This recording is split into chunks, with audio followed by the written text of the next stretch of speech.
Okay. We're here to talk about your book, Life is But a Dream. It's about a life-changing event, obviously, that happened to you, and not only to you, but your entire family.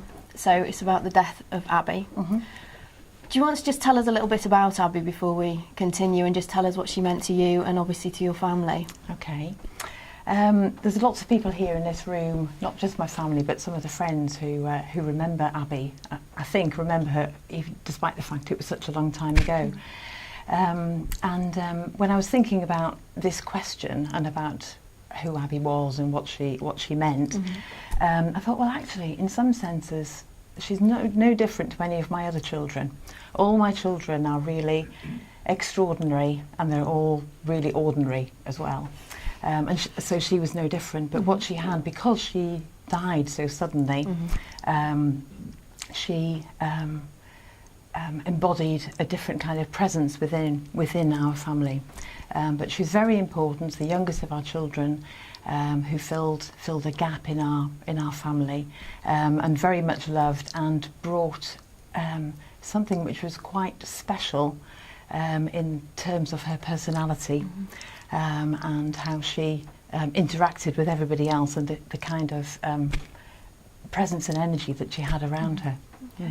It's been 25 years now, and why did you feel that this was the right time to write the book, to bring it out, and for people to read it? Well, it is over 25 years now. It's fine. And I've actually been writing this book for 5 or 6 years, so it's not exactly been a quick process.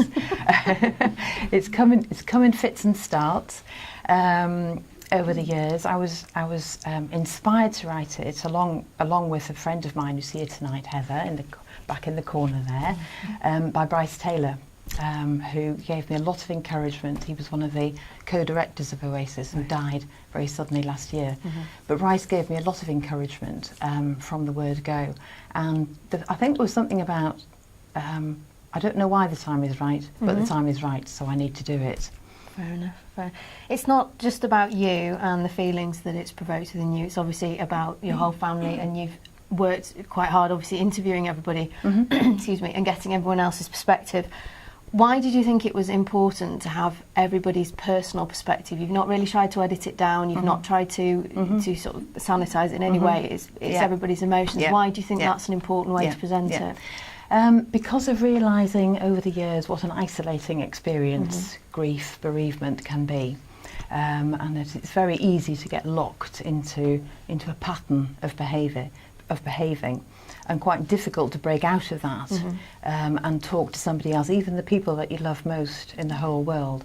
And Paddy and I talked for hours and hours and days and weeks and months over the years, but there comes a point when it's actually quite difficult to do that.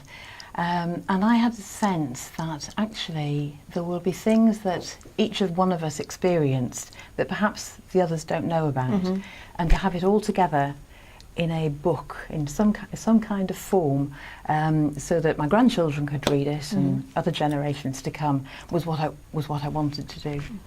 Did you worry at all about asking members of your family, obviously people you care about an awful lot, that you love and try and protect from everything, asking them about something that's such a massively personal experience? I did worry about it a lot. And because all the interviews were taped, you can hear my voice. When I played it back, you can hear my voice at the beginning is quite nervous, and I think there were quite a lot of nerves until we got into the conversation. So I did have anxieties and concerns. Did you think, coming from that and the fact that you got into it then, did you wish you'd done it earlier, or did you think that it was the right time and it took the right amount of time? It was the right time for me. Yeah, I think often people tend to write things in the aftermath of a bereavement. Yeah. When everything is really very raw, and they haven't had the opportunity to reflect on what this actually means, and what the impact is, and how am I coping, and what am I learning from it, and what might I be able to offer to other people.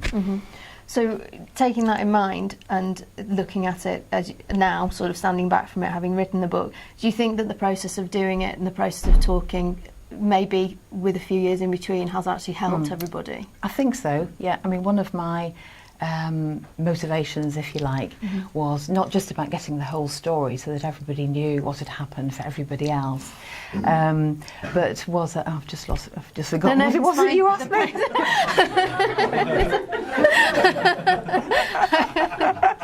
Looking at the process now, having a few, with a few years distance between it, did you feel that it helped everybody within the family? Yes, it helped you all. That was one of the kind of secondary motives, if you like, to help all of us to become more fluent, more articulate, just to bring Abby more into our family gatherings and so on.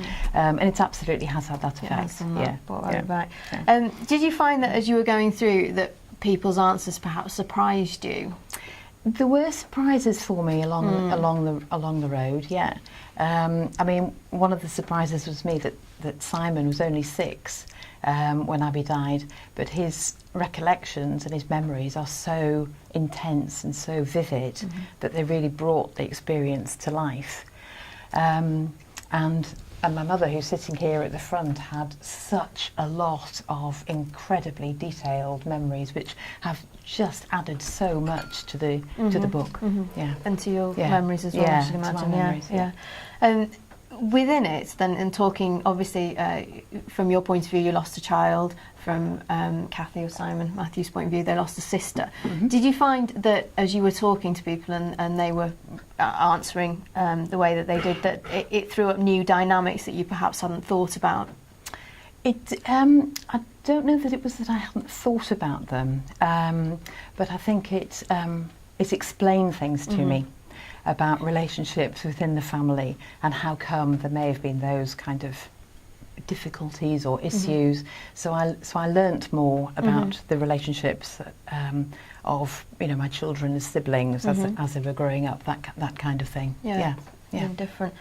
And what do you think were the biggest questions that were thrown up by Abby's death? Obviously she was only with you for a short time. It must have thrown up questions for you. It did. I think the questions it threw up for me are no different to the questions that are thrown up for lots of people in that first phase of a bereavement. Why me?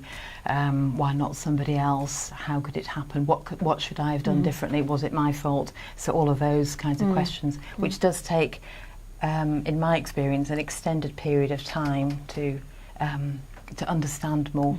To work through.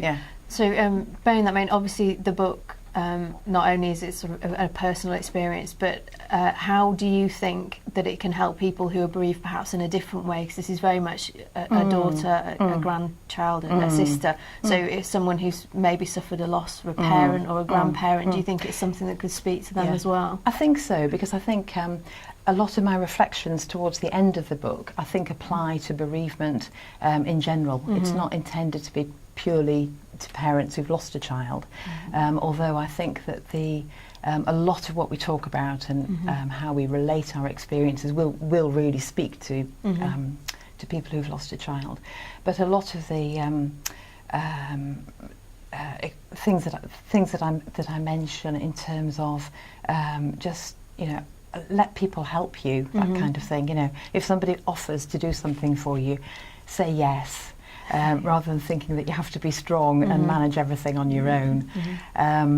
So just very simple things, like Paddy and I both bumped our cars in about the week or 2 weeks after Abby died. And it's that kind of thing about realising that actually you're not operating the same way as you would normally do. So just watch it. These are things that can apply, I think, to anyone. You've probably just answered the next one I was going to ask you, which was what advice would you give someone who was suffering a bereavement? What would you advise them to do? I think the main piece of advice that I and Paddy and I realised very soon afterwards really was that we knew best what it was that we wanted to do.